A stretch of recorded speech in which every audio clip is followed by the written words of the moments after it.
Hi everyone, welcome to इवीट cash. और आपका स्वागत है चार्ट ऑफ द वीक में। इस हफ्ते जो हमने चार्ट चुना है उसके पीछे काफ़ी सारे लॉजिक हैं। और चूंकि ये चार्ट बजट के जस्ट बाद हमने चुना है तो बजट का भी एक एंगल हमें इसमें दिखा।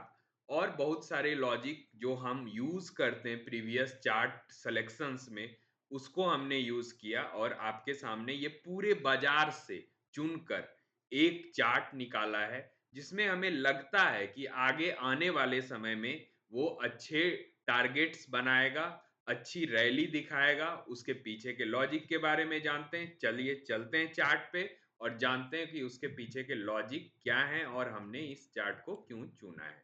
तो आपके सामने जो चार्ट है वो है बायर क्रॉप साइंस का।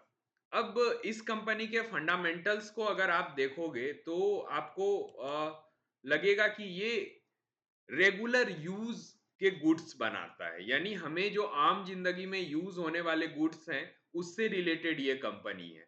और चूंकि कंजम्पशन स्टोरी इंडिया का काफी अच्छा है, काफी ब्राइट दिखता है हमें आगे, तो उस प्रोस्पेक्ट से ये बायर क्रॉप साइंस जो हमारा फंडामेंटली है वो स्टॉक अच्छा लग रहा है। और बाकी सारे मापदंड भी आप देखोगे, आरओसी, आरओई, आपका जो सेल्स का ग्रोथ है, ये सारे कॉन्सेप्ट पे ये बिल्कुल फिट बैठ रहा है। चूंकि फंडामेंटली हमें अच्छा लग रहा है तो चलिए अब आते हैं चार्ट पे और देखते हैं चार्ट पे हमें क्या ऐसा दिखा जिसके कारण हमने बायर क्रॉप साइंस को चार्ट ऑफ द वीक बनाया है। तो चार्ट पे आप साफ साफ देख सकते हो, अगर लॉन्ग टर्म में देखोगे तो ये लंबे समय से ऊपर की तरफ जा रहा है, यानी ये एक बुलिश चार्ट की तरह हमें दिखता है वीकली टाइम फ्रेम पे। और रिसेंटली हमने क्या देखा कि 2021 के आसपास, ये समय 2020 के आसपास आप देखोगे कि सितंबर 2020 के आसपास इसने एक डिक्लाइन लगाया था, जो कोरोना के टाइम का डिक्लाइन था वो यहां पर इसने लगाया था। और उसके बाद इतने लंबे समय के बाद आप देखोगे 3 से 4 साल का टाइम फ्रेम है जब इसने कंसोलिडेट किया है इस एरिया में। और अब जाके इसने अभी कुछ वीक पहले ब्रेकआउट दिया था। ब्रेकआउट पे तो हमने इस शेयर को नहीं देखा था, तो उसके कारण से हमें एक और मौका मिला है, क्योंकि इस हफ्ते आप देखोगे इसने रिटेस्ट किया है इस लेवल को। पहले तो दो कंफर्मेशन ये हो गया कि ब्रेकआउट भी सस्टेन हुआ है और रिटेस्ट भी इसने किया है। और नीचे जब आप इस कैंडल के वॉल्यूम बार को देखोगे, मैं हाईलाइट से इसे हाईलाइट कर देता हूं, आप इस वॉल्यूम बार्स को देखो जहां जहां पोजीशंस बनी है। इससे साफ पता चलता है कि कोई बड़ा इन्वेस्टर यहां पर इंटर किया है। तो कोई बड़ा इन्वेस्टर अगर इंटर किया है तो उन्होंने लॉन्ग टर्म व्यू देखा होगा, उनको लगा होगा कि टारगेट और ऊपर जाने वाले हैं।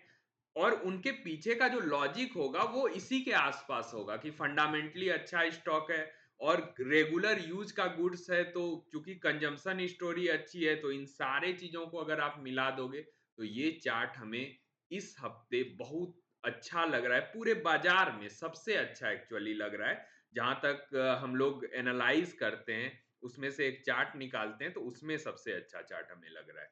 और आप अगर रिटेस्ट स्टोरी को देखोगे तो नीचे वॉल्यूम सपोर्ट है। तो इन दोनों मापदंडों पे ये फिट बैठ रहा है। और हमने इसके लिए टारगेट्स तो निर्धारित नहीं किए हैं, ना तो हमारी सलाह है।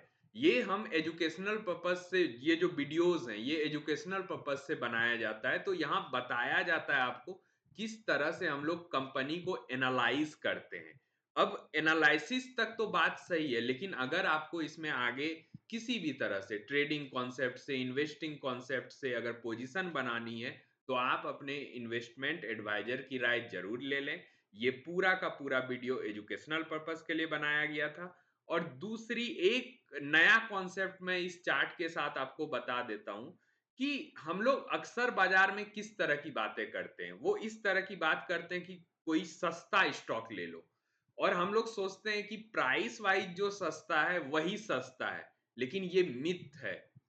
क्योंकि कोई 10,000 का स्टॉक भी सस्ता हो सकता है और कोई 2 रुपए का स्टॉक भी महंगा हो सकता है। इसके पीछे पीई का पूरा कॉन्सेप्ट चलता है, वो हम किसी और वीडियो में बात करेंगे। लेकिन मुझे समझाना आपको ये था कि चूंकि ये शेयर ₹6,600 का है, तो इसमें ईज ऑफ बाइंग काफी कम है। ईज ऑफ बाइंग का मतलब काफी कम लोग सोचते हैं कि 6,000 या 6,500 का स्टॉक्स खरीदेंगे।